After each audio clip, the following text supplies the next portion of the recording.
मैं उस दिन आश्चर्य में पड़ गया। ये बालक मुझे बता रहा था कहीं गया होगा कुछ सामान खरीदने, तो उसने माथे पर तिलक लगाया था। बोले अच्छा आपने तो माथे पर चंदन का तिलक लगाया है, तो आप तो उन्हीं के ही शिष्य होंगे। उनके होते तो रज का लगाते, उनके हो तभी आपने चंदन का लगाया है।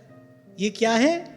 इसी को कहते हैं, इसी को हरने की बात ब्रह्मा जी कह रहे हैं। मति मोरी विभेद करी हरिये। अरे भजन तो करना था, बिखरे हुए मन को समेट लेने के लिए। सबके ममता ताग बटोरी एक ठौर पर लगाने के लिए। वहां भी यही तेरी मेरी कर रहे थे, वहां भी यही हमारा तुम्हारा था। यहां भी आके व्यक्ति वही कर रहा है, वही का वही कर रहा है, उसकी वृत्ति वही है, केवल विषय बदला, केवल वस्तु बदली।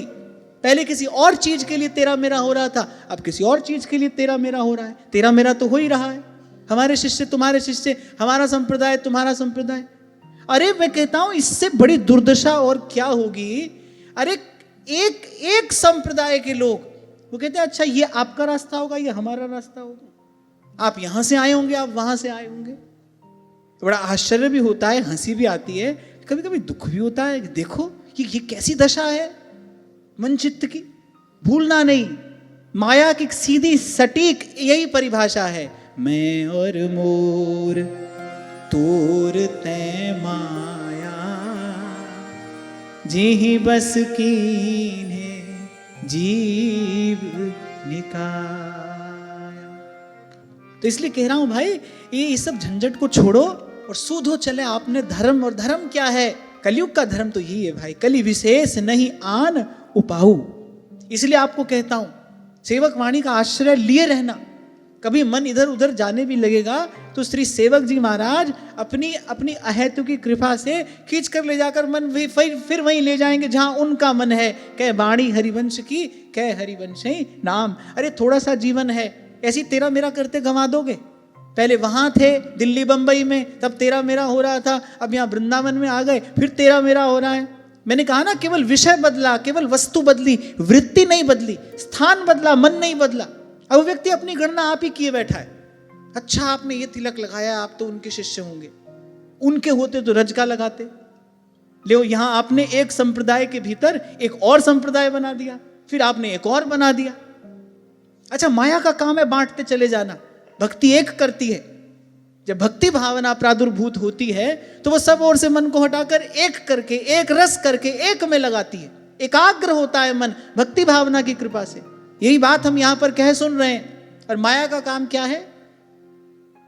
माया का काम क्या है? माया का काम है बांटना। आप देखो जीव संसार में आता है, आने से ठीक पहले भगवान का भजन कर रहा था, गर्भ में भगवान का भजन कर रहा था। कोई नहीं था, न मेरा तुम्हारा था, न मैया बाबा था, न भाई बहन था, कुछ भी नहीं था। जीव था, भगवान थे, जीव भगवान का भजन कर रहा था। पूर्व में हमने श्रवण किया, कपिल भगवान ने ये बात विस्तार से बताई।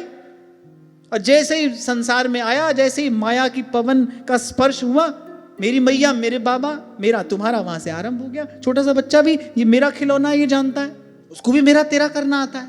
महाभारत में बड़ा सुंदर श्लोक मिलता है, वो कहते हैं केश पक जाने से कोई वृद्ध नहीं होता, आयु बड़ी हो जाने से कोई बड़ा नहीं होता। कहते जो ज्ञान वृद्ध है देवता उसी को वृद्ध मानते हैं, देवता उसी को बड़ा मानते हैं। महाभारत में श्लोक मिलता है। बोले जो ज्ञान वृद्ध है, जिसका ये अबोधपना समाप्त हो गया है, बोले वही बड़ा है। आयु अवस्था से कोई बड़ा नहीं होता, किसी क्रिया विशेष से कोई बड़ा नहीं होता। तो मैं तो आपको यही कहूंगा भाई, बड़ा थोड़ा सा जीवन है और उस थोड़े से जीवन में भी बहुत गई, बहुत तो चला गया और थोड़ी रही। और उसमें भी शरीरम व्याधि मंदिरम, अनेक अनेक रोग शरीर को लगे हैं, चंचल चित्त है, अस्थिर मन है, बुद्धि की जड़ता अलग है। इस सब के बीच में कहाँ कुछ क्षण हमारे पास है, उसमें भी यही विचार करोगे ये करें ये ना करें, ऐसे करें ऐसे ना करें। अरे इसी सबसे तो हमारे आचार्य ने हमको छुड़ाया है। विधि निषेध नहीं दास अनन्य उत्कट व्रतधारी, इसी से ही तो हमको हमारे महाप्रभु ने छुड़ाया है।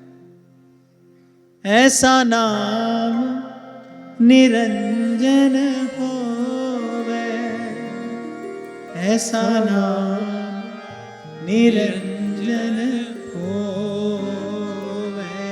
और संतों के शब्द तो यही है भाई। और उस पार पहुंचकर संत कह रहे भाई, इन्हीं संतों के शब्द से लगकर हम इस पार आए।